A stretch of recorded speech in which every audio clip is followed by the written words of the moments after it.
Back to my YouTube channel. So 2-3 दिवसापासून मी माझ्या व्हिडिओसाठी व्हॉईस यूज करत नाही आहे, कारण मी सध्या काही सिच्युएशनमधून जात आहे. फॅमिली ड्रामाज, टँट्रम्स, ट्रॉमा, सासर, माहेर, नवरा, त्यानंतर पोस्टमार्टम, बेबी, इंटर्नशिप, यातूनच माझं सगळं फोकस एकदम हलतं आहे. ब्रेन कामच करत नाही माझं, इतकं हेक्टिक झालं आहे, फार एकदम फीलिंग वर्स्ट.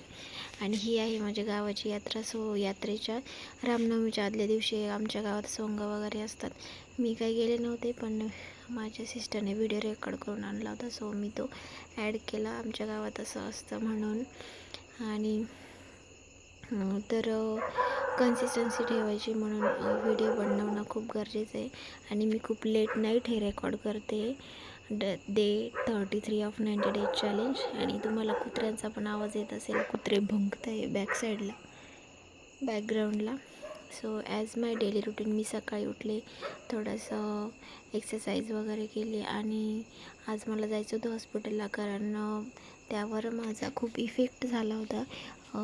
जो काही ड्रामा झाला त्याचं मी खूप आजारी पडले होते. सो मी सकाळी उठले आणि आवरायला घेतलं. त्यानंतर ब्रश वगैरे केला.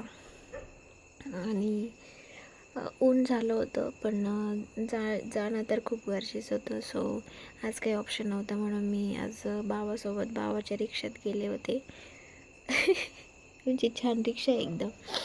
त्यानंतर हॉस्पिटलला गेले. मग डॉक्टरने सांगितलं असतं थोडेसे C-सेक्शन नंतर सूज वगैरे आली टाक्यांवर, आणि साईडने पण थोडंसं स्टमक पेन होत होतं, स्टमकवर पण सूज आली होती. त्यानंतर औषध वगैरे घेतलं आणि निघालो. श्रीरामपूरला मी गेले होते. त्यानंतर आज श्रीरामनवमी असल्यामुळे थोडीशी गर्दी वगैरे होती, आणि मी जेवण न करताच गेले होते. सो सकाळी नाश्त्यानंतर मी डायरेक्ट गेली आणि मग थोडासा ज्यूस घेतला, कारण बेबी छोटा आहे तोपर्यंत आपल्याला किती काही झालं जेवण तरी प्यावंच लागतं ब्रेस्ट फिडिंगसाठी. आपण उपाशी राहिलो तरी चालतं, पण बेबीला उपाशी नाही ठेवू शकत आपण. सो तुम्ही म्हणाल हिला एवढा खूप त्रास होतो, हिचं खाणं पिणं चाललं हिचं मस्तपैकी, तर तसं नाही. It's for baby. त्यानंतर मिरवणूक चालू होती श्रीरामपूरमध्ये. थोडंसं थांबलो, पोलीस बंदोबस्त वगैरे होता सगळा, पण थोडंसं थांबत आलो. त्यानंतर दुपारी आले मी घरी. सो असा होता माझा आजचा डे. दुपारी आल्यानंतर मग परत रामनवमीच्या दिवशी आमच्या गावात यात्रा असते. सो तिथून आल्यानंतर परत मी गावात गेले यात्रेला, कारण बेबीची पहिलीच यात्रा होती ना. सो मी तिला घेऊन निघाले. माझी मम्मी, काकी, सिस्टर आणि आम्ही सर्वजण निघालो छानपैकी आवरून, कारण थोडंसं मूड पण चेंज होईल म्हटलं.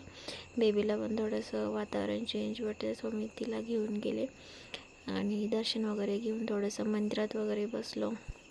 आणि मी तिथलं सर्व काही रेकॉर्ड केलं छान.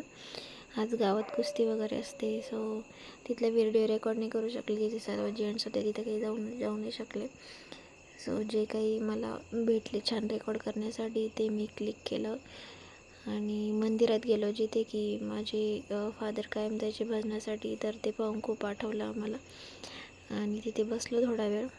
त्यानंतर मी स्वतःला थोडंसं शूट केलं, क्लिक केलं मेमरीसाठी. त्यानंतर बेबी आणि मी पण खूप टायर्ड झालो होतो, घरी जाण्यासाठी निघालो. तर कुस्ती झाल्यानंतर जे जिंकले त्यांची मिरवणूक चालू झाली होती. सो असा होता माझा आजचा day. Thank you for watching. And if you like my video, then like, share and subscribe. Do comment.